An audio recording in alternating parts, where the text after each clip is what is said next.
বন্ধুরা, শুনেছি মানুষ নিজের বিপদ নিজে না ডাকলে বিপদ কখনো আসবেই না।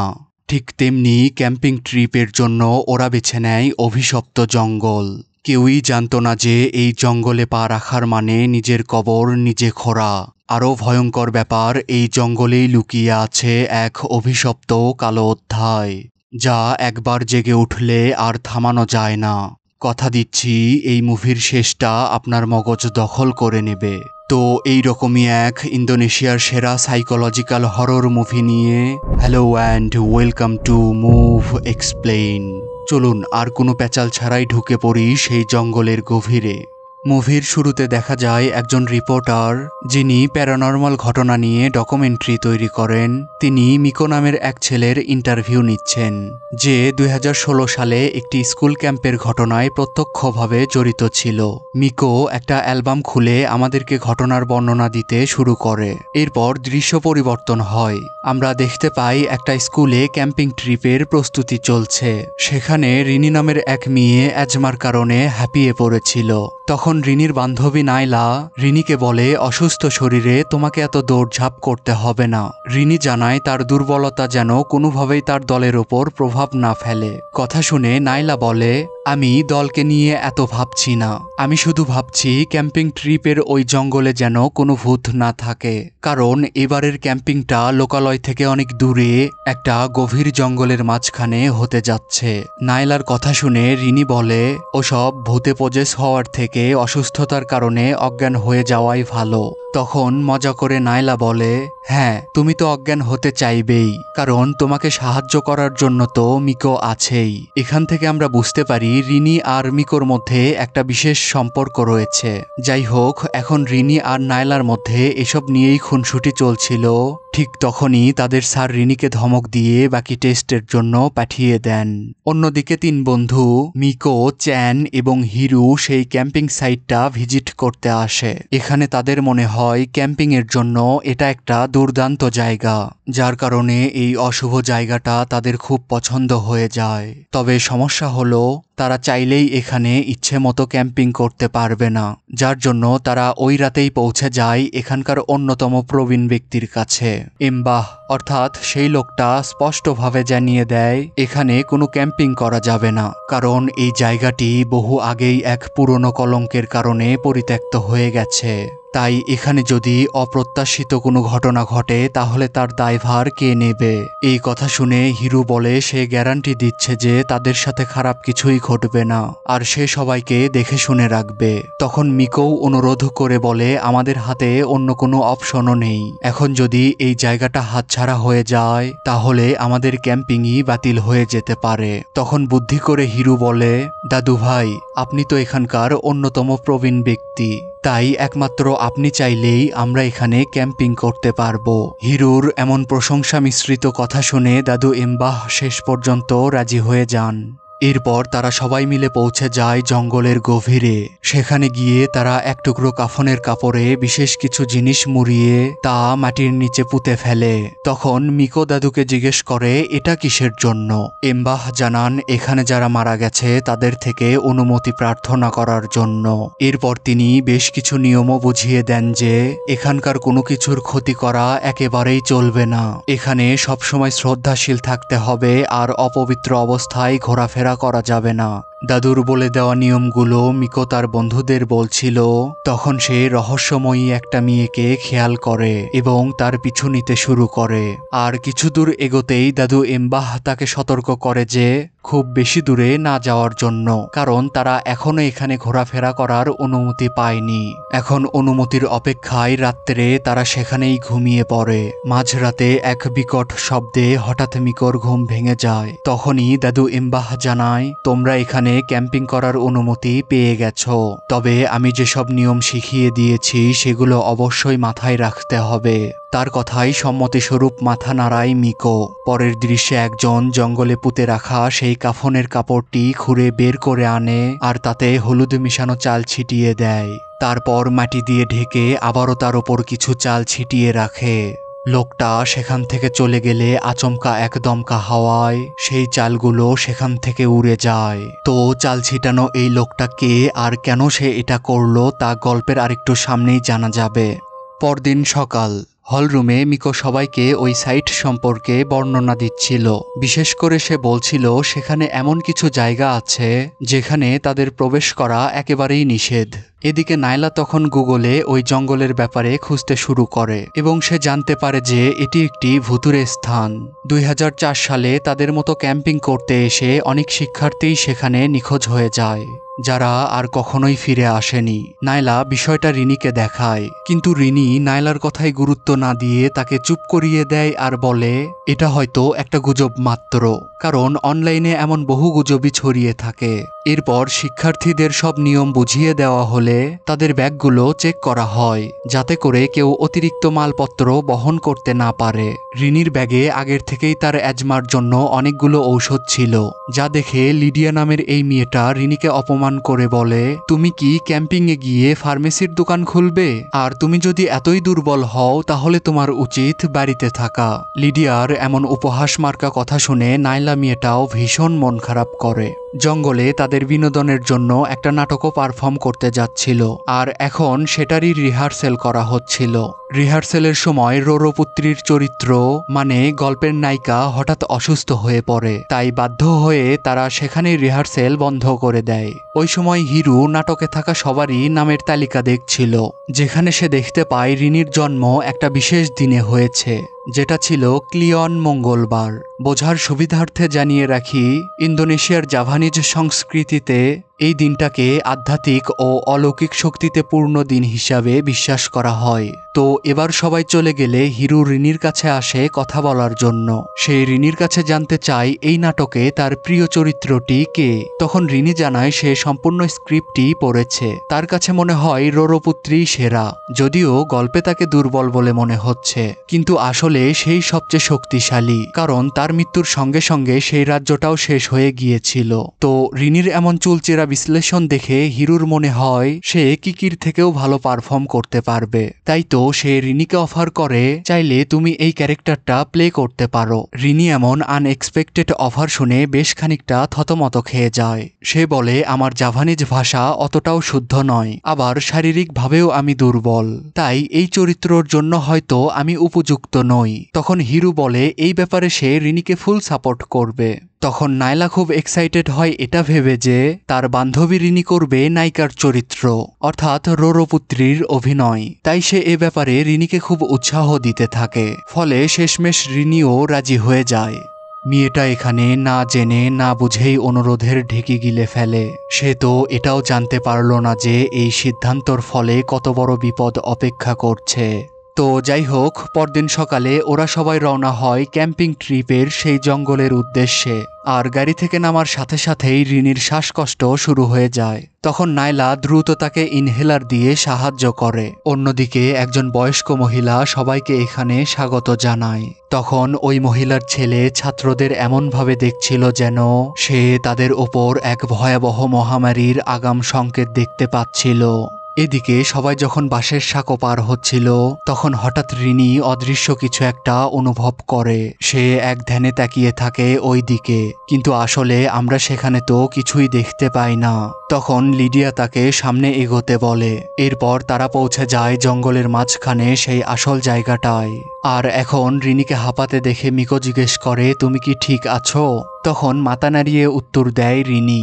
এরপর বিশ্রাম নিয়ে সবাই একত্রিত হয় আর যার যার ধর্ম অনুযায়ী প্রার্থনা করতে থাকে। তখন চোখ বন্ধ করা অবস্থাতেই রিনি অনুভব করে তার সামনে কোনো এক অদৃশ্য শক্তি উপস্থিত হয়েছে, যার ভয়ে সে মাটিতে লুটিয়ে পড়ে। কিন্তু প্রকৃতপক্ষে সেখানে কিছুই ছিল না। এর জন্য সবাই তাকে নিয়ে হাসি ঠাট্টায় মেতে ওঠে। তখন নাইলা তাকে টেনে তোলে আর সান্ত্বনা দিতে থাকে। কিন্তু মেয়েটা তখনও প্রচণ্ড ঘাবড়ে ছিল। এখন ওই ঘটনার পরে নাইলা রিনিকে জিজ্ঞেস করে, প্রার্থনার সময় তুমি এমন কি দেখেছিলে যে এতটা ঘাবড়ে গেলে? বিষয়টা গোপন করে রিনি উত্তর দেয়, না, সেখানে তেমন কিছুই ছিল না। তখন আবারও নাইলা বলে, আমি জানি সেখানে কিছু তো একটা ছিল, যার কারণে ওই সাঁকো পার হবার সময় আমিও সেই অদৃশ্য শক্তিকে অনুভব করেছিলাম। এরই মধ্যেই কেউ একজন রিনিকে ডাক দেয়। দেখা যায় কিকি নামের সেই মেয়েটা, যে কিনা রোরপুত্রীর চরিত্রে অভিনয় করছিল। আর সে এখানে এসেছে রিনিকে তার কস্টিউম বুঝে দেওয়ার জন্য। কিন্তু রিনি সেটা নিতে গেলে সে উপহাস করে বলে, যদিও তুমি এই ক্যারেক্টারটা আমার মতো প্লে করতে পারবে না, তবুও তোমার জন্য শুভকামনা রইল। কিকির এমন কথা শুনে রিনির খুব মন খারাপ হয়ে যায়। তখন নাইলা তাকে বলে, তোমার সমস্যাটা কি? আমরা সবাই চাই এই ট্রিপটা ভালোভাবে পার করতে। কথা শুনে নাইলার হাতেই কস্টিউম দিয়ে মেয়েগুলো সেখান থেকে চলে যায়। অন্যদিকে লিডিয়া জঙ্গলের সেই নিষিদ্ধ জায়গাগুলো মার্ক করছিল। তখন হঠাৎ সে লক্ষ্য করে রহস্যময়ী একটা মেয়ে সেদিক দিয়েই জঙ্গলের ভেতর হেঁটে যাচ্ছে। এবার সে তার পিছু নিলে একটু সামনে গিয়ে দেখতে পায় ওই নিষিদ্ধ জায়গার ভেতরে কেউ একজন তাঁবু গেড়ে বসে আছে। সে বিষয়টি মিকোকে জানায়। এরপর তাঁবুর ভেতরে উকি দিয়ে দেখে, কিন্তু সেখানে তো কেউই ছিল না। আরো অবাক করা বিষয় হলো, সে তাঁবু থেকে বের হতেই চারদিক হঠাৎ অন্ধকারে ছেয়ে যায়। ভয় পেয়ে মেয়েটি বাকিদের কাছে সাহায্য চায়। তখনই তার ওয়াকিটকিতে শুনতে পায় এক ভয়ঙ্কর কণ্ঠে জাভানিজ ভাষার গান, যা সে কোনোভাবেই সহ্য করতে পারছিল না। আর এক মুহূর্তের মধ্যেই যেন আবারও সবকিছু স্বাভাবিক হয়ে যায়। এখান থেকে দৃশ্য শিফট হয়। দেখা যায় মেয়েরা গ্রুপে ভাগ হয়ে বিভিন্ন ধরনের প্রতিযোগিতা করছে, আর প্রতিটি খেলাতেই কিকি ও তার দল প্রথম হচ্ছিল। অপরদিকে রিনির দুর্বলতার কারণে প্রতিটি খেলায় তাদের দল হেরে যাচ্ছিল। তাই তো সে মন খারাপ করে বসেছিল। বাকিরা তাকে সান্ত্বনা দিলেও সে কোনোভাবেই এই বিষয়টা মেনে নিতে পারছিল না। আর সে এতটাই আপসেট হয়েছিল যে বিরতির সময়ে হাত মুখ ধুতে গিয়েও আফসোস করতে থাকে। এমন সময় সেখানে কিকি ও তার বান্ধবীরা চলে আসে। তারা নিজেদের মধ্যে রিনিকে নিয়ে কথা চালাচালি করছিল। তখন রিনি তাদের গলা টের পেয়ে বাথরুমেই লুকিয়ে পড়ে। মেয়েদের কথাই আমরা জানতে পারি কিকির তখন পিরিয়ড চলছিল। সে বাথরুমে প্যাড চেঞ্জ করে তা সেখানেই ফেলে দেয়। তখন তাদের মধ্যে একজন বলে, তুমি এটা এখানেই কেন ফেললে? উত্তরে কিকি বলে, তাতে কি হয়েছে? মেয়েটি সতর্ক করে বলে, এর ফলে যদি কোনো অশুভ শক্তি তোমায় অনুসরণ করে তখন বুঝবে। যাই হোক, এবার যখন তারা সামনে এগোচ্ছিল তখন হঠাৎ করে কিকি তাদের দুজনকে ভয় দেখায়। মেয়েটা আসলে ঘুণক্ষরেও জানতো না যে এমন সিরিয়াস ব্যাপার নিয়ে মজা করার ফলাফল কি হতে চলেছে। তো তারা সেখান থেকে চলে যাওয়ার পর রিনি বাথরুমের দরজা খুলে বাহিরে বের হয়। আর একটু সামনে এগোতেই হঠাৎ কিছু একটা শব্দে সে থমকে দাঁড়ায়। সে যখন ওই দরজার দিকে দেখছিল তখন তার কানে ভেসে আসে এক করুণ কান্নার আওয়াজ। এবার দরজার কাছে গিয়ে রিনি বলে, ভেতরে কে আছো? চলো একসাথে ফিরে যাই, বিরতির সময় শেষ হয়ে গেছে। কিন্তু ভেতর থেকে কোনো প্রকার উত্তরের বদলে অনবরত ভেসে আসছিল সেই করুণ কান্নার শব্দ। তাই রিনি কিছুটা বিব্রত হয় এবং বাথরুমের দরজা খোলে। কিন্তু এ কি, সেখানে তো কেউই নেই।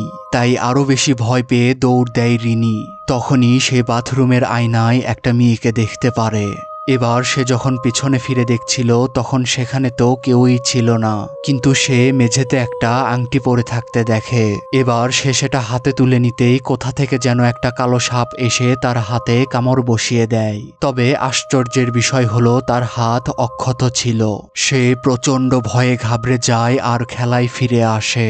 কিন্তু সে এই ঘটনাটা কারোর সঙ্গে শেয়ার করে না। এরপর রিনির মধ্যে এক অদ্ভুত পরিবর্তন দেখা দেয়। পরবর্তী খেলায় সে এত দ্রুত দৌড়ায় যে চ্যান ঠিকমতো তার ছবিও তুলতে পারে না। অবিশ্বাস্য গতিতে রিনি প্রথম হয়। বিষয়টা চ্যানের কাছে বেশ রহস্যজনক মনে হয়। তাই সে ছবিগুলোর প্রিভিউ দেখছিল। তখন একটা ছবি ভালো করে জুম করার পর দেখা যায় রিনির পিছনে এক রহস্যময় মহিলার ছায়া।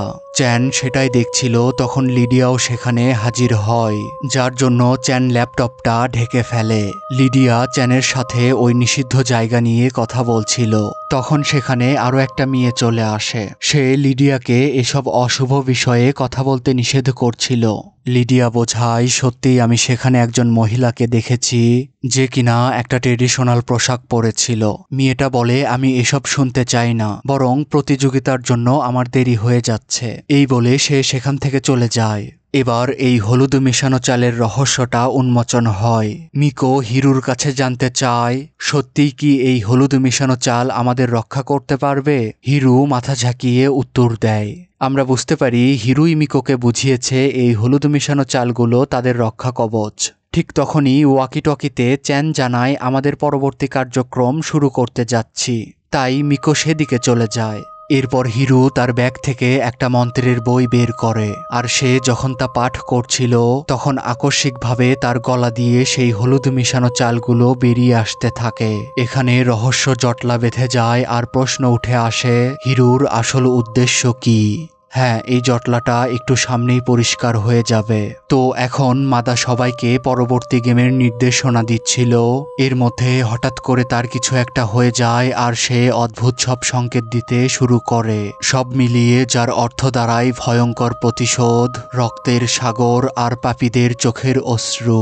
মাদা বলতে থাকে সে আবারও ফিরবে ভয়ঙ্কর প্রতিশোধ নিতে। এই জায়গাটা আবারও প্লাবিত হবে প্রতিশোধের রক্ত এবং অশ্রুতে। তাকে দেখে পরিষ্কার বোঝা যাচ্ছিল সে নিজের ভেতরে নেই, কিছু একটার বশে চলে গেছে। তখনই সে ওপর থেকে নিচের ওই পাথরের মধ্যে ঝাঁপ দিয়ে দেয়, আর তার এমন কার্যকলাপে সবার মধ্যে থমথমে ভয়ে ছেয়ে যায়। সে মারাত্মকভাবে জখম হলেও এখনো বেঁচে আছে। কিন্তু এ কি, সে আরো বেশি উন্মাদ হয়ে ওঠে আর নিজেই নিজের মাথা ওই পাথরের মধ্যে বাড়ি দিতে থাকে। এই ভয়ঙ্কর দৃশ্য সেখানে থাকা কেউই সহ্য করতে পারছিল না, যার জন্য সবাই মিলে তাকে ধরে শিবিরে ফিরিয়ে নিয়ে আসে। তখন হিরু ওই বই থেকে মন্ত্র পড়ে মাদাকে শান্ত করার চেষ্টা করছিল, কিন্তু কিছুতেই কাজ হচ্ছিল না। উল্টো সেই মন্ত্রগুলো রিনিকে গিয়ে লাগছিল। রিনি দেখতে পারে আবারও সেই মেয়েটা, আর এবার তো সেই মেয়েটা রিনির কাছে একেবারে কোলেই শুয়েছিল। এটা দেখে সে মারাত্মক ভয়ে কেঁপে ওঠে আর সেখান থেকে তাঁবুতে ফিরে আসে। এদিকে কোনোভাবেই মাদাকে শান্ত করা যাচ্ছিল না। তখন সে হিরুকে উদ্দেশ্য করে বলে, তোদের জন্য শাস্তি রয়েছে, ভয়ঙ্কর শাস্তি।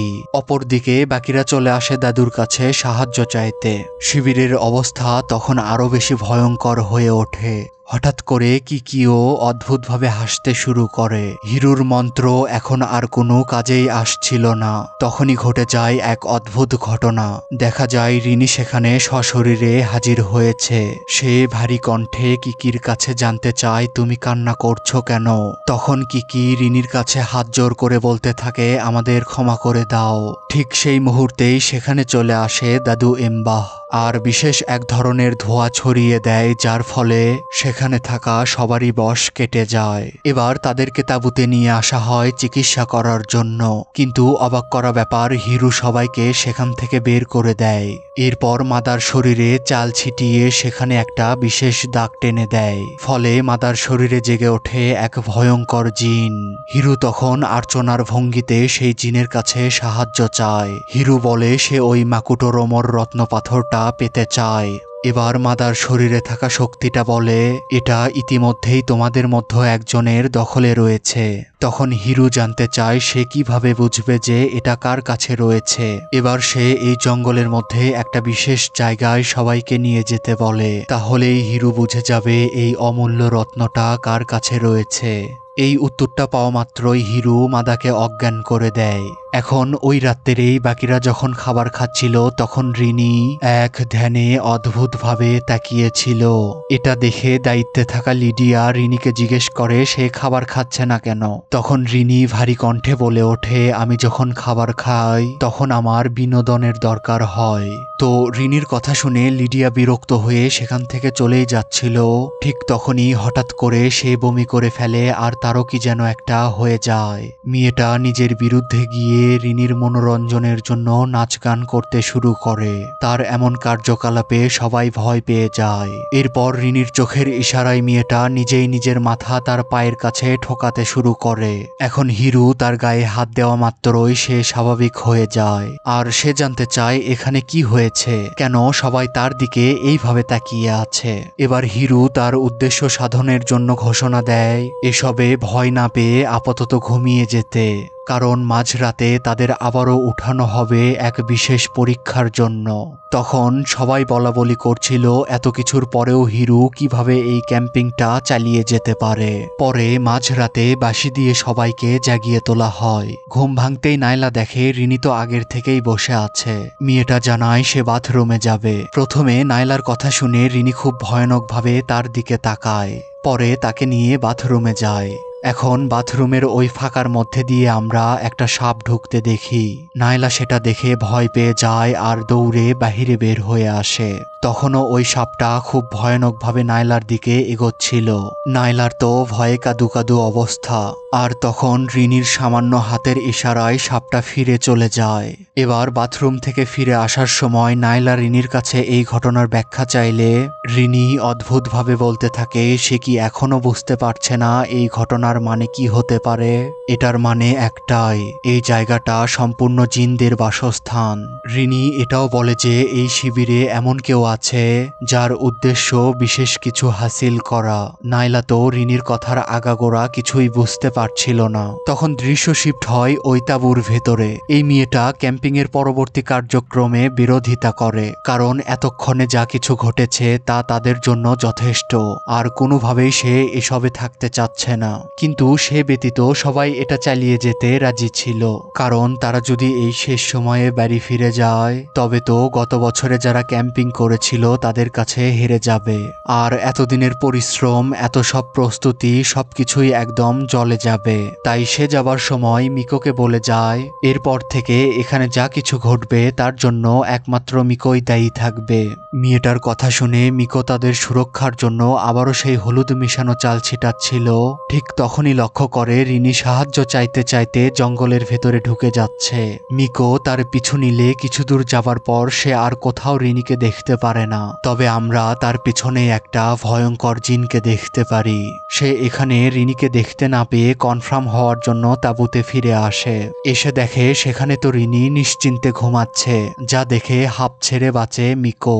এখন ওই রাত্রেই জঙ্গলে শুরু হয় সাহসের প্রতিযোগিতা। মিকো সবাইকে খেলার নিয়ম বুঝিয়ে দেয়, বিশেষ করে চ্যানকে বলে রিনির ঠিক মতো খেয়াল রাখতে। খেলার নিয়মটা এমন ছিল যে টিম লিডারের চোখ খোলা থাকবে আর বাকি সবার চোখ বাঁধা থাকবে, আর এভাবেই তাদের ওই বিশেষ জায়গায় পৌঁছাতে হবে। তো কথা মতো সবাই রওনা হয়। পথে চ্যান দেখতে পারে অদ্ভুত দেখতে এক জিনের অবয়ব সেখানে দাঁড়িয়ে আছে। এমনকি তাদের দলের পেছনেও একদল জিনেরা দাঁড়িয়ে আছে, যা দেখে সে ভয় পেয়ে দ্রুত সবাইকে নিয়ে সামনে এগোতে শুরু করে। কিন্তু রিনি সেখানেই ছাড়া পড়ে যায়। তখন হঠাৎ করে সে হারিয়ে যায় অন্য জগতে, যেখানে তার হাতে ছিল ওই বিশেষ আংটিটা।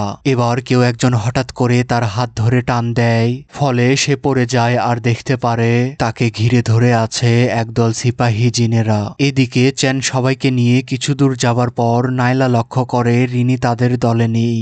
চ্যান এই ব্যাপারটা মিকোকে অবহিত করে। তারপর তারা সবাই আলাদা আলাদা হয়ে রিনিকে খুঁজতে থাকে। এর মধ্যেই হঠাৎ করে নাইলার টর্চ লাইট নষ্ট হয়ে যায়। নাইলা বুঝতে পারে সে একটা কবরের সামনে এসে পড়েছে। তখন সে সেখানে এমন কিছু দেখতে পায় যার জন্য সে মোটেও প্রস্তুত ছিল না। সেখানে কাফনে মোড়ানো একটা লাশ তার সামনে হাজির হয়। এটা দেখে সে ভয়াবহ এক চিৎকার করে ওঠে।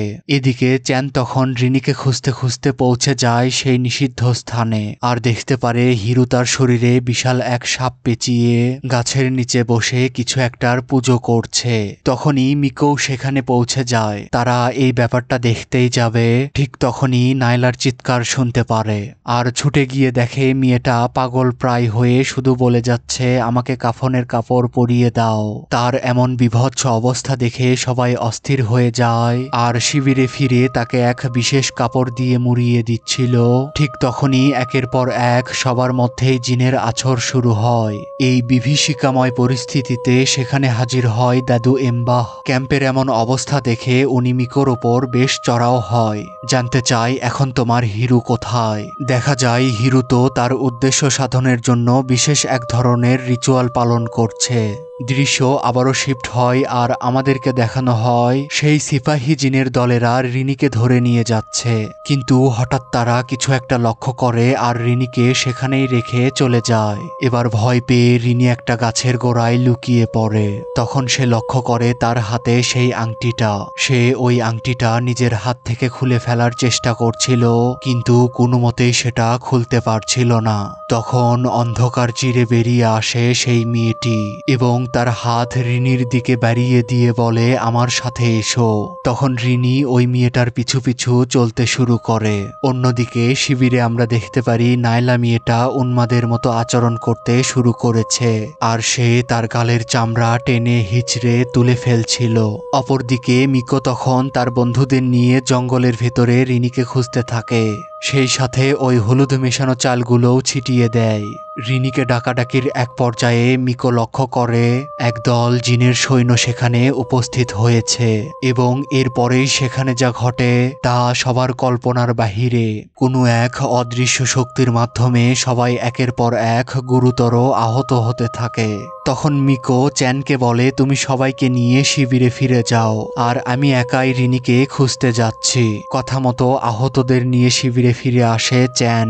সে কান্নায় ভেঙে পড়েছিল। তখন দাদু এমবাহ জানতে চায় কি হয়েছে। চ্যান কান্না করতে করতে বলতে থাকে, আমার উচিত ছিল বন্ধুদের নিরাপদে রাখা। এবার দাদু এমবাহ রাগান্বিত হয়ে জিজ্ঞেস করে, তোমাদের নেতা হিরু এখন কোথায়? ছেলেটি জানায় গত রাতে সে হিরুকে ওই নিষিদ্ধ জায়গায় ধ্যান করতে দেখেছিল, কিন্তু এরপর থেকে তাকে আর খুঁজে পাওয়া যায়নি।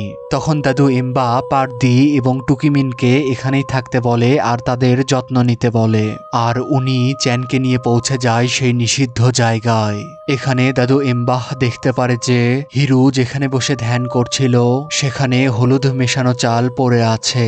দাদু এমবাহ বলে এটা একদম অশুভ লক্ষণ, কেননা এর মাধ্যমে সেই জিনদের আহ্বান জানানো হয়। দাদু এমবার এমন কথা শুনে চ্যান ভয় পেয়ে যায়। অপরদিকে মিকোকে দেখা যায় সে এই জঙ্গলের মধ্যেই দৌড়াচ্ছে, কারণ সে তো না জেনে না বুঝেই হিরুর কথা মতো ওই চাল ছিটিয়েছিল, যার কারণে তার পিছু লেগে যায় সেই জিনের সৈন্যরা। দৌড়াতে দৌড়াতে সে একটা গাছের সাথে ধাক্কা খেয়ে জ্ঞান হারিয়ে ফেলে। এখন দৃশ্য কেটে আমাদেরকে জিনের জগতে নিয়ে যাওয়া হয়। সেখানে ওই রহস্যময় মেয়েটা রিনিকে বলছিল, আমি দীর্ঘকাল তোমার জন্যই অপেক্ষা করছিলাম আর অবশেষে তোমাকে পেয়েছি। তখন রিনি জানতে চায় কে আপনি। এবার সে বলে, আমি সেই রোরো পুত্রী। আমি তোমাকে মাকুটো রোমোর আংটিটি দিয়েছি, যার মাধ্যমে তুমি তোমার যে কোনো ইচ্ছা পূরণ করতে পারবে আর পৃথিবীতে থাকা সমস্ত কিছু নিজের নিয়ন্ত্রণে নিতে পারবে। এখন তুমি আমাকে আমার প্রতিশোধ নিতে সাহায্য করো। এখন রিনি জানতে চায় কিসের প্রতিশোধ। এটা শুনে জিন মেয়েটা অবাক হয়ে যায়। তখন তার আর বুঝতে বাকি থাকে না যে এই আংটিটা তার কাছ থেকে অন্য কেউ পেতে চায়। মূলত হিরুই এত সব প্ল্যানিং করে সবাইকে এই জঙ্গলে নিয়ে এসেছে আর এই আংটিটা সেই পেতে চাচ্ছিল, কারণ এই আংটির মাধ্যমে নিজের যে কোনো ইচ্ছা পূরণ করে নেওয়া সম্ভব ছিল। এবার মেয়েটা রিনিকে সব খুলে বলে। সে জানায়, আমি একজন দুর্ভাগা রাজকন্যা, কারণ আমি যাকে ভালোবাসতাম সে ভালোবাসার ধোঁকা দিয়ে আমাকে এই রাজ্যে নিয়ে এসেছিল আর বাবার সিংহাসনের লোভে সে আমার সাথে বিশ্বাসঘাতকতা করে আমায় হত্যা করেছিল। তাই এখন সময় এসেছে প্রতিশোধের হিসাব মিলিয়ে নেওয়া। সে রিনিকে এগুলোই বলছিল, তখন হঠাৎই তার চোখে পড়ে হিরুকে, যে একটা সাপে পেঁচে চলে এসেছে এই জিনের দুনিয়ায়। এবার পুত্রীর চোখে চোখ পড়া মাত্রই হিরু হাঁটু গেড়ে বসে পড়ে। তখন পুত্রী তার আসল রূপে হিরুর কাছে আসে আর তাকে প্রশ্ন করে মাকুটো রোমোর আংটির বদলে হিরু তাকে কি দিতে পারবে। এই প্রশ্ন করা মাত্রই স্ক্রিন ব্ল্যাক হয়ে যায় আর আমাদেরকে আসল দুনিয়ায় ফিরে আনা হয়। দেখা যায় মিকোর জ্ঞান ফিরাচ্ছে হিরু। জ্ঞান ফিরতেই মিকো বারবার হিরুর কাছে জানতে চায় রিনি কোথায়। তখন হিরু বলে, ওই দেখো আমি রিনিকে ফিরিয়ে এনেছি।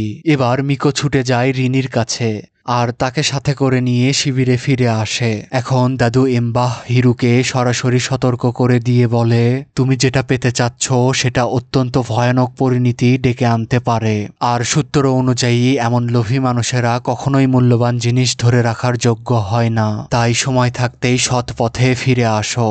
কিন্তু হিরু দাদুর কথা থোড়াই কেয়ার করে। সে যে কোনো মূল্যে ওই আংটিটি পেতে চায়। এই জন্য সে দাদুকে বলে, তোমার আমাকে নিয়ে এত ভাবতে হবে না, তোমার কাছে বিবেচনার বিষয়টা হওয়া উচিত আমি রিনিকে সহি সালামতে ফিরে আনতে পেরেছি কিনা। তখন দাদু এমবাহ বলে, ঠিক আছে, কথা না শুনলে তোমার কাজের পরিণতি তোমাকেই ভোগ করতে হবে।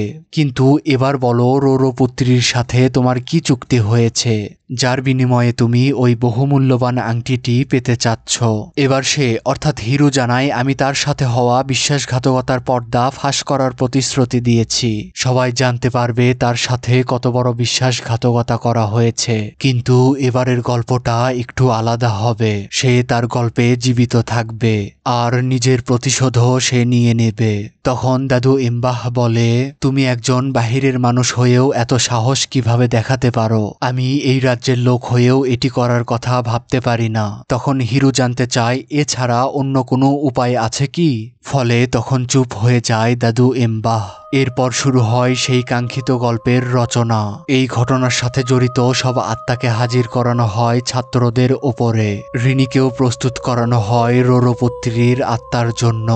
আর মিকোর ওপর হাজির করা হয় সেই বিশ্বাসঘাতক রাজকুমারের আত্মা, এবং মাদার ওপর হাজির করা হয় সেই বিশ্বাসঘাতক রাজকুমারের বাবার আত্মাকে। এরপর হিরু একটা বিশেষ যন্ত্রের উপর আগের মতো করে চাল ছিটিয়ে তাতে একটা বাড়ি দিতেই অদ্ভুতভাবে রিনির চোখ উল্টে যায়। বোঝা যায় রোরো পুত্রীর আত্মা রিনির ওপর ভর করেছে। তারপর আমাদের চোখের সামনেই দেখানো হয় কিভাবে তার সাথে বিশ্বাসঘাতকতা করা হয়েছিল। যুবরাজ এবং রোরো পুত্রীর সম্পর্কের কথা রাজা জেনে যাবার পর যুবরাজকে এক কঠিন পরীক্ষায় ফেলা হয়। তাকে বলা হয় যে কোনো একটি বেছে নিতে, হয় রাজ্যের সিংহাসন অথবা নিজের পছন্দের মানুষকে। তখন বিশ্বাসঘাতক যুবরাজ বাবার রাজ্যকেই বেশি প্রাধান্য দিয়ে নিজের হাতেই বলি দিয়ে দেয় তার প্রেমিকাকে। কিন্তু এবারের গল্পটা একটু আলাদা হবে। যুবরাজ তাকে মারার জন্য ছুরি চালাতেই সে তার হাত ধরে ফেলে আর ছুরিটা উল্টো যুবরাজের বুকেই চালিয়ে দেয়। মুহূর্তের মধ্যেই সেখানে বীভৎস রকমের দৃশ্য তৈরি হয়। হিরু রিনির কাছে আসতেই আবারও তার চোখ উল্টে যায় এবং সে নিজের মধ্যে ফিরে আসে। সেই সাথে মিকোও নিজের মধ্যে ফিরে আসে। অন্যদিকে দেখা যায় হিরু এবার রোরো পুত্রীর কাছে বলছিল, আমি আমার প্রতিশ্রুতি পূর্ণ করেছি, তোমার প্রতিশোধ পূর্ণতা পেয়েছে, এবার ওই আংটিটা আমাকে দাও। তখন রোরো পুত্রী রিনির দিকে দেখিয়ে দেয়। হিরু ওই আংটিটা রিনিকে দিতে বলে। প্রথমে রিনি সেই আংটিটা হিরুকে দেওয়ার জন্য খুললেও অদ্ভুতভাবে সেই আংটিটা আবারও রিনির অন্য হাতে চলে যায়। তখন রিনিও ভালোভাবে বুঝে যায় যে হিরু এই আংটিটার যোগ্য নয়। তখন সে পাশেই জ্বলতে থাকা আগুনের দিকে দৌড়ে ছুটে যায় আর সেই আংটিটা তার মধ্যেই ছুঁড়ে ফেলে দেয়। মুহূর্তের মধ্যেই আগুন নিভে যায় আর ওই ধোঁয়ার মধ্যে থেকেই বেরিয়ে আসে রোরো পুত্রী, যার ফলে সবাই অজ্ঞান হয়ে যায়। শুধু রিনি এবং হিরুই তখন সজ্ঞানে ছিল। এবার রিনি যখন রোরো পুত্রীর কাছে আসে তখন সে বলে, আমি কখনোই ভুল মানুষকে বাছাই করি না, তুমি সঠিক কাজটাই করেছ। হিরুর মতো লোভী মানুষকে ওই আংটিটা না দিয়ে আগুনের মধ্যে দিয়েছ। তখন রিনি জানতে চায় হিরুর এখন কি হবে। এখন রোরো পুত্রী জানায় হিরু যা চেয়েছিল তা সে পাবে, তবে বাস্তবে নয়, মনে মনে। তার মানে হলো সে আংটির শোকে পাগল হয়ে যাবে আর রোরো পুত্রী রিনিকে রক্ষা করবে ঠিক যেভাবে রিনি তাকে রক্ষা করেছে। এটা বলে সে হঠাৎ করে কোনো এক অজানা শূন্যে মিলিয়ে যায় এবং সেখানেই জ্ঞান হারিয়ে ফেলে রিনি। পরদিন সকালে রিনির জ্ঞান ফেরে ক্যাম্পের তাঁবুতে। দেখা যায় নাইলা ব্যাপকভাবে আঘাতপ্রাপ্ত হলেও এখনো বেঁচে আছে। এখন কিকিও ফিরে এসে রিনির সঙ্গে করা অন্যায়ের জন্য ক্ষমা চেয়ে নেয়। আর যখন মিকো সেই তাঁবুতে ফিরে আসে তখন রিনি তাকে দেখে আবেগের বাহারে জড়িয়ে ধরে। এত শত ঘটনার মধ্যে দিয়েও তাদের ভালোবাসা পূর্ণতা পায়। এখন তাদের সবার বাড়ি ফিরে যাওয়ার সময় হয়েছে, তাই দাদু এমবাহ দোয়া পাঠ করে সবাইকে বিশুদ্ধ জলের ছোঁয়ায় ঠিক করে দেয়। এরপর গাড়িতে করে তারা সবাই রওনা হয় শহরের উদ্দেশ্যে। কিন্তু বন্ধুরা, গল্প এখনো শেষ হয়নি। আমরা দেখতে পারি হিরু ওই জঙ্গলের মধ্যেই একা একা পাগল প্রায় হয়ে বসে আছে। তার হাতে কিন্তু সেই বিশেষ আংটিটা ছিল না, কিন্তু সে মনে মনে ভাবতে থাকে সে ওই আংটিটা পেয়ে গেছে। আর খুব সম্ভবত এই দৃশ্যটাই প্রমাণ করে যে পাগলের সুখ মনে মনে, না হলে যে এর থেকে ভালো আর কোনো উদাহরণ হতে পারে না। তো এই সম্পূর্ণ গল্পটি কেমন লাগলো আপনার মতামত জানাতে পারেন কমেন্টে। বিদায় নিচ্ছি আজকের মতো, তবে খুব শীঘ্রই আবারও দেখা হচ্ছে এই চ্যানেলে নতুন ভিডিওর সাথে। তাই ভিডিওতে একটা লাইক করে চ্যানেলটা সাবস্ক্রাইব করে নিন। ভালো থাকবেন, সুস্থ থাকবেন। আসসালামু আলাইকুম, আল্লাহ হাফেজ।